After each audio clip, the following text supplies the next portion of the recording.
That. Hello.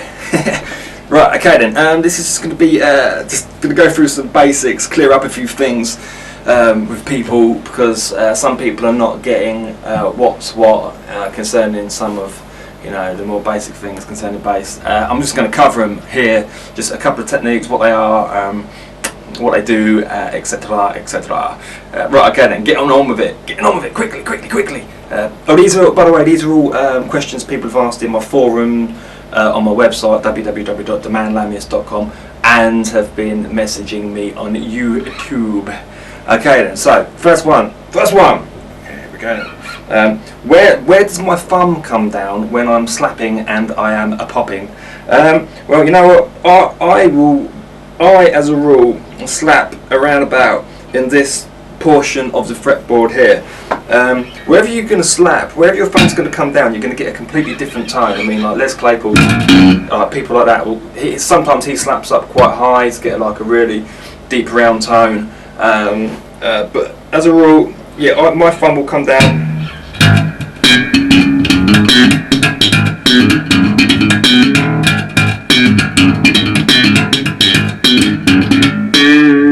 Right about here, right about there, I reckon. You're right about there. So, but if I want a deeper tone, I'll most likely move up the fretboard. What I don't do is I don't tend to slap over the pickups, because I don't know, you just get kind of a thinner sound for some reason. I don't know why that is, but I'm sure some technical junkie guru type guy will explain that to me in a big letter. That'd be really bad. I'm not going to read that letter, so don't send it to me. So yeah, okay, so as a rule, around about hither. Hope that helps. Next one, hammer-ons. What's a hammer-on? I covered it in one of the slap and pop tutorials. A hammer-on is where you hammer on to the string with the force of your finger. Okay, so a hammer-on here, for example, I'm going to pop, and then the next note is a hammer-on. I'm just hammering my finger onto the string. Hammer on a nail. That's like hammer-on. Hammer-ons are cool. I use hammer-ons a lot, especially in my funk bass stuff. Incorporating that with mutes and the slap and pop stuff, you can get some really good sounds. Les Claypool type primacy, like the riffs are. He does a lot of hammer-ons like that. So that's a hammer-on. That is a hammer-on. Good. Got that one cleared up. Next one. Tapping. What is tapping? That's tapping. Tapping your tips of your fingers onto the strings. That is tapping. Yeah, you kind of, I guess you kind of are playing it like a piano in a way. Like, like a pianist will obviously tap the keys with his finger. You're doing the same on bass or guitar or whatever. So yeah, you just basically tap the fingers, tap the strings with your fingers. That's tapping. Nice and simple. Good technique to learn, because you get some really different type sounds and some really cool tones and things going on there. It's something I'm not that good at, but I'm learning slowly. Yeah, so that's tapping. Tapping the strings with the tips of your fingers. Next question. The difference between a walking bass line and walking with the fingers. Okay, walking with the fingers. Oh.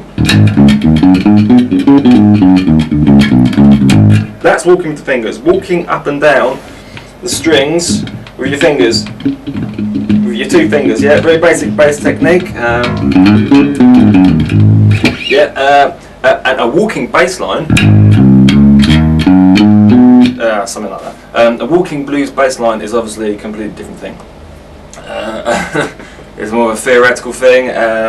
Walking with your fingers is a technical thing. So we're walking up and down the strings. That is walking with the fingers, and a walking bass line, a walking blues bass line is something like that. Okay, so that's the difference between them. Good that we got that one cleared up. Right. Okay.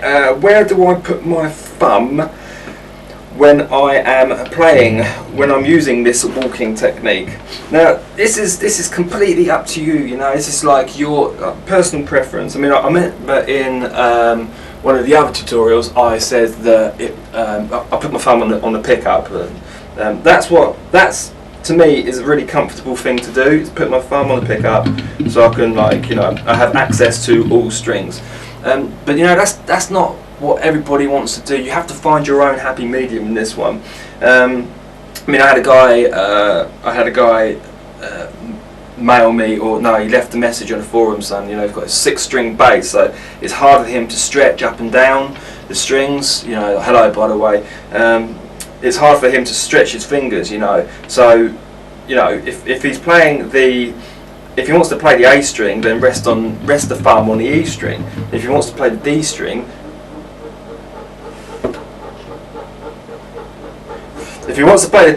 then rest the thumb on the A string, you know, and down and up like that. I mean, that's the way to do it for him, because he's, like, you know, he's got a huge fretboard and 6 strings. But some people, I mean, find it hard to even do, like, stretch down to, you know, the G string, for example, if they're rested on the pickup. So use that, you know, just go down, place your thumb on the string of above the string you're playing with your fingers, you see? So obviously E, A, D, D, G. That's good. I mean, if you just play on the pickup, you're gonna lose a lot of dexterity, I think. If you can learn the technique of, like, being able to move your thumbs around quickly, then, you know, it's going to be better for you.